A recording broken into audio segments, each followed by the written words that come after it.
बिस्मिल्लाहिर्रहमानिर्रहीम। अस्सलाम वालेकुम। उम्मीद है आप सब खैरियत से होंगे। और जैसा कि आप जानते हैं कि हम आफाक सन सीरीज़ की माशरती उलूम की जमात पंजुम की किताब कर रहे हैं और आज हम इसका आखिरी बाब यानी छठा बाब मुआशियात शुरू करने वाले हैं। तो आइए देखते हैं इसमें हम कौन से कॉन्सेप्ट्स कवर करेंगे। इसमें हम जानेंगे अशिया और ख़िदमात के बारे में, सारफीन और पैदा कुनिंदगान के बारे में, अवामी और निजी अशिया और ख़िदमात, इसके अलावा अफरात ज़र और किल्लत, तजारत, बरामदात और दरामदात, नकलो हमल के बड़े ज़राए, फिर कारोबारी ज़हनियत, मुख्तलिफ़ इक़साम के कारोबार, फिर करेंसी और रकम के इर्तगा के बारे में जानेंगे। इसके अलावा हम बरे-सग़ीर में सिक्कों और कागज़ी नोट की तारीख़ के बारे में भी पढ़ेंगे। मुख्तलिफ़ ममालिक की करेंसियों के नाम, लोगों की ज़िंदगियों पर ज़र और बैंकों का किरदार और स्टेट बैंक ऑफ पाकिस्तान के बारे में जानेंगे। तो आइए बढ़ते हैं इसके पहले सबक की तरफ, जो कि है अशिया, ख़िदमात और तजारत। इस सबक की तकमील के बाद आप जान सकेंगे अशिया और ख़िदमात का फ़र्क, सारफीन और पैदा कुनिंदगान का फ़र्क। आप जान सकेंगे अवामी और निजी अशिया और ख़िदमात के बारे में, अफरात ज़र और किल्लत के बारे में, तजारत, बरामदात और दरामदात क्या होती हैं इनके बारे में जान सकेंगे और नकलो हमल के ज़राए के बारे में। तो शुरू करते हैं। जैसा कि आप जानते हैं रोज़मर्रा की ज़िंदगी में हम मुख्तलिफ़ चीज़ों से फ़ायदा उठाते हैं। खाना खाकर हम अपनी भूख ख़त्म करते हैं, पानी पीकर हम अपनी प्यास मिटाते हैं। इसी तरह हमें रहने के लिए मकान की ज़रूरत होती है। इन चीज़ों के अलावा हम कलम, कॉपियाँ, कुर्सियाँ, चूल्हे, टेलीविज़न और बहुत सारी ऐसी चीज़ों का इस्तेमाल करते हैं। वो चीज़ें जिन्हें हम देख सकते हैं, छू सकते हैं और ख़रीद या बेच सकते हैं, वो अशिया कहलाती हैं। अपनी ख्वाहिशात और ज़रूरियात पूरी करने के लिए हम मुख्तलिफ़ ख़िदमात भी हासिल करते हैं। मिसाल के तौर पर बाल कटवाने के लिए हजाम, मकान बनवाने के लिए मेमार, स्कूलों का इंतज़ाम संभालने के लिए प्रिंसिपल और बिजली के तारों और स्विचों को ठीक करवाने के लिए इलेक्ट्रिशियन की खिदमात लेते हैं। खिदमात वो काम हैं जो इंसान एक दूसरे के लिए करता है और उसके बदले में मुआवजा हासिल करता है। जो लोग अशिया पैदा या तैयार करते हैं और बेचते हैं या खिदमात फ्राहम करते हैं, पैदा कुनिंदा कहलाते हैं। और जो लोग खिदमात हासिल करते हैं, अपने घर के लिए सौदा सल्फ और दीगर ज़रूरी सामान ख़रीदते हैं, वो सारफीन कहलाते हैं। एक सारिफ रकम अदा करके अशिया ख़रीदता है और ख़िदमात हासिल करता है। अशिया और ख़िदमात दो तरह की होती हैं, निजी अशिया और ख़िदमात और अवामी अशिया और ख़िदमात। निजी अशिया और ख़िदमात क्या होती हैं? अब निजी अशिया और ख़िदमात वो होती हैं जो किसी शख्स या कंपनी की ज़ाती मलकियत हो। निजी अशिया और ख़िदमात का शोबा बराह रास्त हुकूमत की मलकियत नहीं होता। निजी शोबा मुनाफा कमाने के लिए अशिया और ख़िदमात मुहैया करता है। इन अशिया और ख़िदमात में निजी तालीम, टेलीमुवासलात, तामीरात, दवासाजी, होटलों की सनत, तजारती बैंकारी और दीगर कारोबार शामिल हैं। अवामी अशिया और ख़िदमात, अब ये क्या होती हैं? किसी मुल्क की हुकूमत अपने शहरियों के लिए जो चीज़ें और सहूलियात मुहैया करती है, उन्हें अवामी अशिया और ख़िदमात कहा जाता है। इनमें शाहराहें, बिजली का निज़ाम, सरकारी स्कूल, ट्रांसपोर्ट का निज़ाम, फलाह व बहबूद के मंसूबे, सफाई सुथराई के महकमे, कौमी दिफा, पुलिस और फायर ब्रिगेड के इदारे, सरकारी हस्पताल और बहुत सी दीगर सहूलियात शामिल हैं। अफरात ज़र के बारे में जानते हैं। अशिया और ख़िदमात की कीमतों में इजाफे को अफरात ज़र कहते हैं। अफरात ज़र को हम महंगाई भी कह सकते हैं। इसकी कई वजूहात होती हैं। अफरात ज़र की एक अहम वजह करेंसी की कदर में कमी वाक़या होना है। मुल्की करेंसी की कीमत बैनुल अक़वामी मंडियों में तेल की कीमतों में इजाफे से जुड़ी हुई होती है। जैसे जैसे तेल की कीमतें बढ़ती हैं, मुल्क में अफरात ज़र भी बढ़ जाता है। तेल को फैक्ट्रियों, सनतों और ज़राए नकलो हमल को चलाने के लिए इस्तेमाल में लाया जाता है। इस तरह तेल की कीमतों में इजाफा दीगर अशिया की कीमतों में भी इजाफे का बाइस बनता है। बढ़ती हुई कीमतें महंगाई पैदा करती हैं। महंगाई की वजह से सार्फिन को अशिया की फराहमी में कमी आ जाती है। अगर अशिया की तलब या मांग ज़्यादा हो और उनकी फराहमी में कमी आ जाए तो अशिया की कीमतें बढ़ जाती हैं, जिससे महंगाई में इजाफा हो जाता है। अब तजारत क्या होती है? कोई भी मुल्क अकेला अपने अवाम की खुराक और तवानाई की तमाम ज़रूरियात पूरी नहीं कर सकता। लोगों की ज़रूरियात को पूरा करने के लिए वो दूसरे ममालिक से तजारत करता है। जब मुख्तलिफ ममालिक एक दूसरे के साथ लेन देन करते हैं तो उसे बैनुल अक़वामी तजारत या गैर मुल्की तजारत कहा जाता है। बैनुल अक़वामी तजारत दो किस्म की होती है। वो अशिया जो दूसरे ममालिक को फ़रोख्त की जाती हैं बरामदात कहलाती हैं, और वो अशिया जो दूसरे ममालिक से मंगवाई जाती हैं दरामदात कहलाती हैं। तो बरामदात और दरामदात बैनुल अक़वामी तजारत की दो किस्में हैं। ज़राए नक़्लो हमल के बारे में बात कर लेते हैं। ऐसे ज़राए जो लोगों और अशिया को एक जगह से दूसरी जगह लाने या ले जाने के काम आते हैं ज़राए नक़्लो हमल कहलाते हैं। ये ज़राए मुल्क की सनती तरक्की में अहम किरदार अदा करते हैं। ज़राए नक़्लो हमल से मुल्क की अंदरूनी और बैरूनी तजारत को फ़रोग़ मिलता है और सनतों में तैयार करदा अशिया बर वक्त एक जगह से दूसरी जगह मुंतकिल की जा सकती हैं।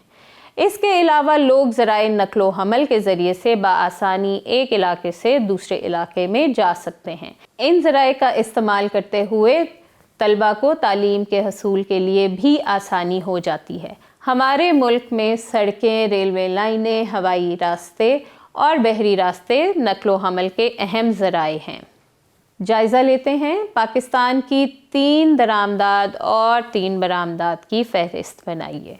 जी, आपने बरामदात के नीचे 3 बरामदात और दरामदात के नीचे 3 दरामदात के नाम लिखने हैं। आगे चलते हैं। खाली जगह पुर कीजिए। आपके सामने 5 जुमले हैं और उनमें खाली जगह हैं। आपने पढ़ना है और उनको पुर करना है। जिस तरह मैं एक आपके लिए पढ़ देती हूँ। जो लोग अशिया पैदा या तैयार करते और बेचते हैं उन्हें डैश कहते हैं। जी, उन्हें क्या कहते हैं? अभी हमने पढ़ा, उन्हें पैदा कनिंदा कहते हैं। इसी तरह आप बाकी के भी पढ़िए और खाली जगह पुर कीजिए। अगले सवाल की जानिब बढ़ते हैं। दुरुस्त जवाब के सामने टिक और गलत के सामने क्रॉस का निशान लगाइए। जी, आपके सामने 5 जुमले हैं। आपने दुरुस्त के सामने टिक का निशान लगाना है और गलत के सामने क्रॉस का निशान लगाना है। जिस तरह के पहला मैं आपको पढ़ देती हूँ। जब भी हम अशिया ख़रीदते या खिदमात हासिल करते हैं टोल टैक्स अदा करते हैं। क्या ऐसा है? जी नहीं, हम टोल टैक्स नहीं देते। हम अशिया की ख़रीदो फ़रोख्त करते हुए टोल टैक्स नहीं देते, तो ये गलत है। तो आप इसके आगे क्रॉस का निशान लगाएंगे। तो इसी तरह आप बाकी की भी पढ़िए और निशान लगाइए। आगे चलते हैं। दर्ज झेल सवालात के मुख्तसर जवाब दीजिए। जी, आपके सामने 6 सवाल हैं और आपने उनके मुख्तसर जवाब देने हैं। जिस तरह एक है कि सौदा सल्फ की कोई सी रसीद देखते हुए बताएं कि आपने कितने फ़ीसद सेल्स टैक्स अदा किया। तो ये बहुत ही इंटरेस्टिंग सा है। आप अपनी सौदा सल्फ की कोई भी रसीद देखें और उसमें से देखें कि आप कितना सेल्स टैक्स अदा करते हैं। आगे चलते हैं। दर्ज झेल सवालात के तफसीली जवाब दीजिए। आपके सामने 2 सवाल हैं और आपने उनके तफसीली जवाब देने हैं। इसके अलावा कुछ ऐसी सरगर्मियां तजवीज़ करें जिनकी मदद से आप लोगों के लिए फ़ायदेमंद साबित हो सके। मिसाल के तौर पर पड़ोसियों के लिए सौदा सल्फ लाना, अशिया की फराहमी, महल्ले के पार्क और गलियों की सफाई वगैरह। अपनी इन सरगर्मियों से अपने हम जमातों को आगाह कीजिए। ये बहुत ही इंटरेस्टिंग सी एक एक्टिविटी है जो आप ज़रूर कीजिएगा। जी, हम बढ़ते हैं अपने अगले सबक की तरफ जो कि है कारोबार। इस सबक की तकमील के बाद आप जान सकेंगे कि कारोबारी ज़हनियत क्या होती है और मुख्तलिफ़ किस्म के कारोबार कौन कौन से हैं। तो पहले हम पढ़ेंगे कारोबारी ज़हनियत के बारे में। कारोबारी ज़हनियत सोचने का एक ऐसा अंदाज़ है जो इंसान को कारोबार के मैदान में मुकाबला करने, फ़ैसला करने और नताइज की मुकम्मल ज़िम्मेदारी कबूल करने पर आमादा करता है।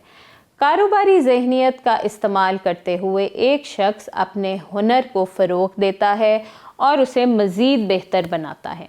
مزید یہ کہ وہ اپنی غلطیوں سے سبق حاصل کرتا ہے اور کامیاب ہونے کے لیے ضروری اقدامات کرتا ہے۔ جیسا کہ ایک مثال ہم لیتے ہیں کہ سلمہ اپنا کاروبار شروع کرنا چاہتی ہے۔ اس نے کپڑے سینے میں مہارت حاصل کی ہے۔ وہ چاہتی ہے کہ خواتین کو سلائی کا ہنر سکھایا جائے۔ اپنی اس مہارت کی بنا پر اس نے ایک سلائی اسکول کھولنے کا فیصلہ کیا اور اس کاروبار کی نفع اور نقصان کی مکمل ذمہ داری بھی قبول کی۔ اس مقصد کے لیے وہ سرمایہ جمع کرنا شروع کرتی ہے اور سلائی سینٹر بنانے کے لیے اپنی کچھ سہیلیوں کی مدد حاصل کرتی ہے۔ اس طرح سے وہ اپنے کاروبار کا آغاز کرتی ہے۔ اب کاروبار کی کچھ اقسام ہیں جن کے بارے میں ہم پڑھ لیتے ہیں۔ نیا کاروبار شروع کرنے کا مقصد صرف ملازمت کے مواقع پیدا کرنا نہیں اور پیسے کمانا ہی نہیں ہوتا، بلکہ ایسا کچھ کرنا بھی ہوتا ہے جو دنیا میں مثبت تبدیلی لائے۔ کاروبار کئی طرح کے ہوتے ہیں، جیسا کہ چھوٹے پیمانے کا کاروبار۔ چھوٹے پیمانے کا کاروبار کم سرمایہ کے ساتھ شروع کیا جاتا ہے۔ عام طور پر اس پیمانے پر صرف ایک ہی شخص کاروبار کا مالک ہوتا ہے اور وہی اس کے نفع اور نقصان کا ذمہ دار بھی ہوتا ہے، جیسا کہ پھلوں اور سبزیوں کے سٹال، سودا سلف کی دکانیں، بیوٹی پارلر وغیرہ، یہ سب چھوٹے پیمانے کے کاروبار کی کچھ مثالیں ہیں۔ بڑے پیمانے کا کاروبار کیا ہوتا ہے؟ نسبتاً زیادہ سرمایہ سے شروع کیا جانے والا کاروبار بڑے پیمانے کا کاروبار کہلاتا ہے۔ ایک یا ایک سے زیادہ افراد بڑے پیمانے کے کاروبار کے مالک ہو سکتے ہیں۔ مشترکہ کاروبار میں نفع اور نقصان تمام شراکت داروں میں برابر تقسیم ہوتا ہے۔ بڑے پیمانے کے کاروبار میں ڈپارٹمنٹل سٹور، شاپنگ مال، فیکٹریاں اور ہوٹل وغیرہ شامل ہیں۔ بعض اوقات کمپنیاں دوسری بڑی کمپنیوں کے ساتھ مل کر بڑے پیمانے کے کاروبار کی منصوبہ بندی کرتی ہیں۔ پھر ہم بات کریں گے توسیع پذیر کاروبار کی۔ اس کاروبار میں کاروباری افراد کا مقصد دنیا کو مثبت طور پر تبدیل کرنا ہوتا ہے۔ اس کے لیے وہ بہترین ملازمین کی خدمات حاصل کرتے ہیں اور حیرت انگیز کاروباری ماڈل دکھا کر دیگر کمپنیوں یا بینکوں سے سرمایہ حاصل کرتے ہیں۔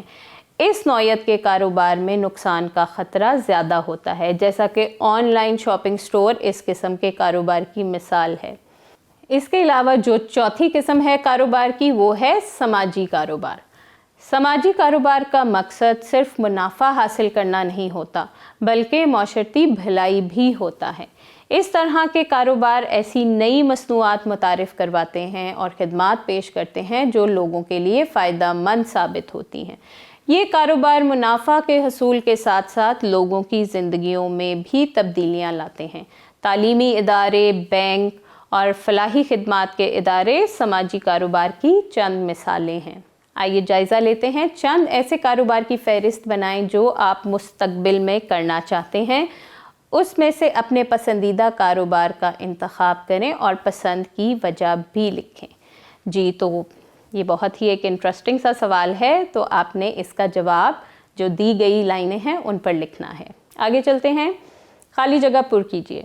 جو کاروبار کم سرمایہ کے ساتھ شروع کیا جاتا ہے اسے کیا کہتے ہیں؟ جی اسے چھوٹے پیمانے کا کاروبار کہتے ہیں۔ اسی طرح آپ باقی کے بھی پڑھیے اور خالی جگہ پر اس کا درست جواب ہے وہ لکھیے۔ آگے دیکھتے ہیں، دیے ہوئے کاروبار کو ان مثالوں سے ملائیے۔ ایک سائٹ پہ کاروبار لکھے ہوئے ہیں، دوسری سائٹ پہ مثالیں دی گئی ہیں۔ آپ نے کاروبار کو ان کی مثالوں کے ساتھ ملانا ہے۔ جس طرح کے چھوٹے پیمانے کا کاروبار، جی ابھی ہم نے پڑھا تھا جیسے سودا سلف کی دکانیں اور بیوٹی پارلر، یہ چھوٹے پیمانے کے کاروبار ہیں۔ اسی طرح آپ باقی کو بھی ان کی مثالوں سے ملائیے۔ درج ذیل سوالات کے مختصر جواب دیجیے۔ آپ کے سامنے 5 سوالات ہیں، آپ نے ان کے مختصر جواب دینے ہیں۔ جس طرح ایک ہے کہ چھوٹے اور بڑے پیمانے کے کاروبار کا موازنہ کیجیے۔ تو ابھی ہم نے پڑھا کہ کم سرمایہ کے ساتھ جو کاروبار کیا جاتا ہے وہ چھوٹے پیمانے کا کاروبار ہوتا ہے، اور جو زیادہ سرمایہ کے ساتھ کیا جاتا ہے وہ بڑے پیمانے کا کاروبار ہوتا ہے۔ اسی طرح آپ باقی کے بھی پڑھیے اور ان کے مختصر جواب دیجیے۔ آگے چلتے ہیں، درج ذیل سوالات کے تفصیلی جواب دیجیے۔ 2 سوالات دیے گئے ہیں جن کے آپ نے تفصیلی جواب دینے ہیں۔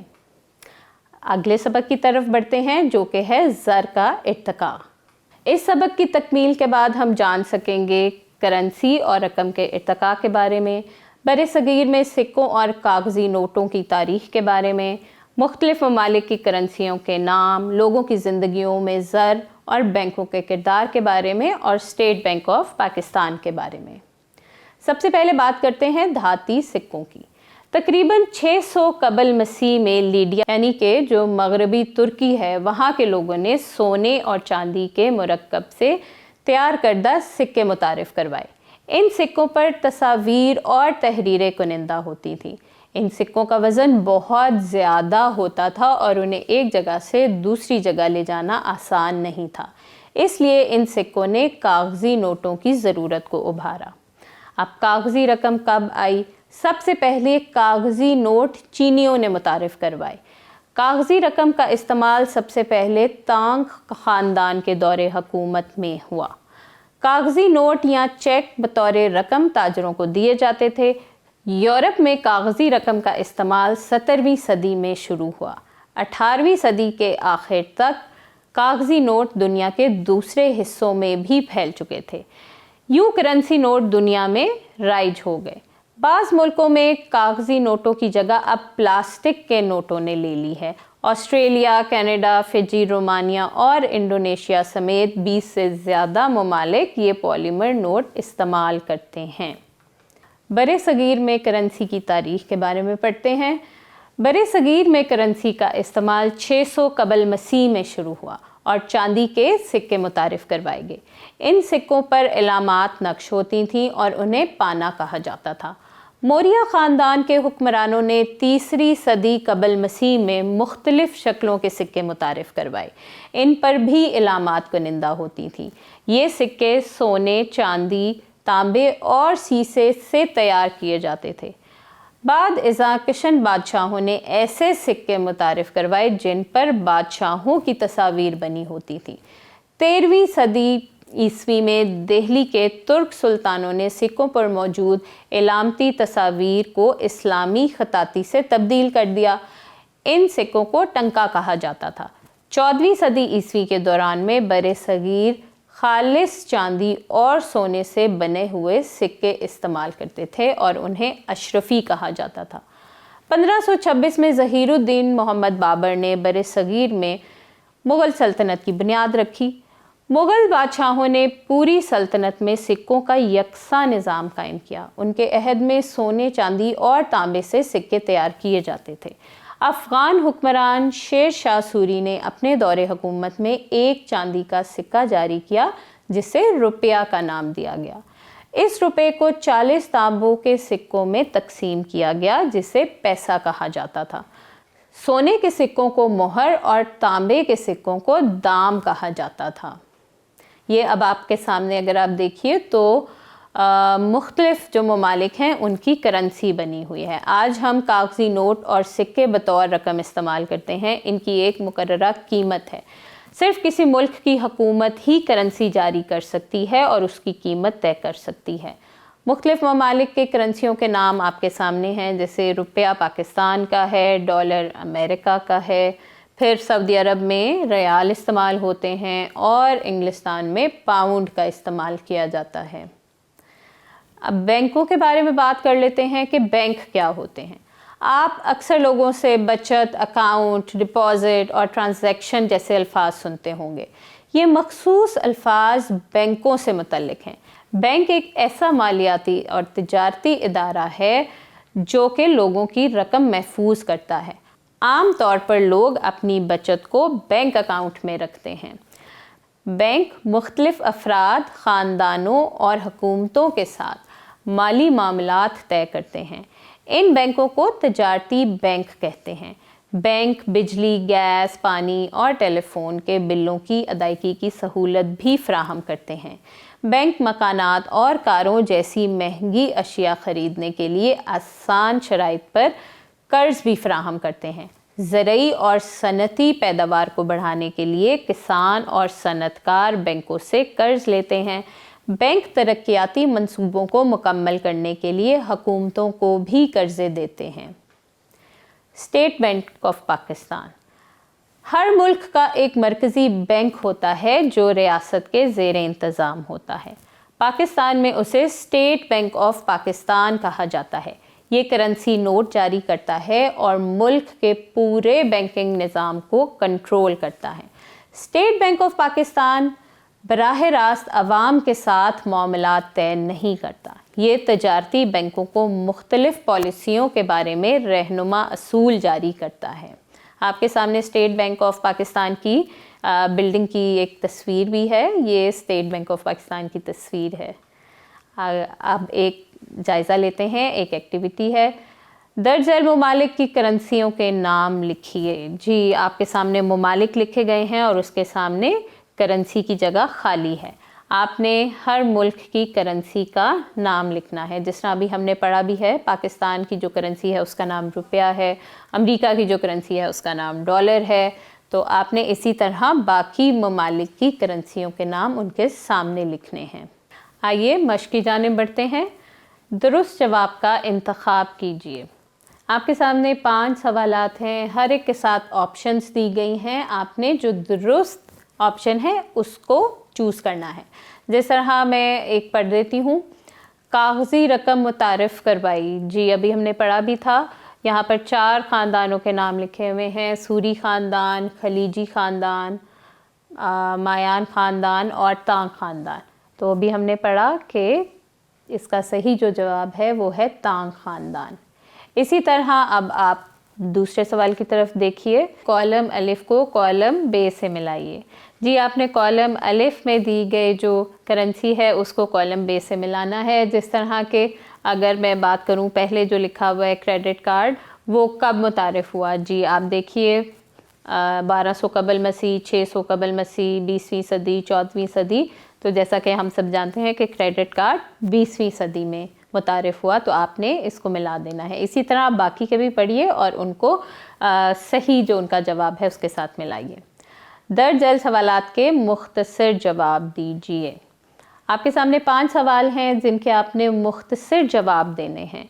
जिस तरह एक मैं आपके लिए पढ़ देती हूँ कि पाकिस्तान के मरकज़ी बैंक का क्या नाम है। अभी हमने पढ़ा कि पाकिस्तान का जो मरकज़ी बैंक है उसका नाम है स्टेट बैंक ऑफ पाकिस्तान। इसी तरह आप बाकी के भी पढ़िए और उनके मुख्तसर जवाब दीजिए। आगे चलते हैं। दर्ज झैल सवालात के तफसीली जवाब दीजिए। जी, आपके सामने 2 सवाल हैं जिनके आपने तफसीली जवाब देने हैं। इसी तरह दी हुई करेंसी के बारे में मालूमात इकट्ठी करके लिखें कि हर एक करेंसी कितने पाकिस्तानी रुपयों के बराबर है। जी, आपके सामने 3 करेंसी लिखी हुई हैं और आपने मालूम करना है कि हर करेंसी कितने पाकिस्तानी रुपयों के बारे में है। ये आपका होमवर्क है। जी, मुझे उम्मीद है आपको आज के सबक की बहुत अच्छी तरह समझ आ गई होगी। आपका बहुत बहुत शुक्रिया। जज़ाकुमुल्लाहु खैरन।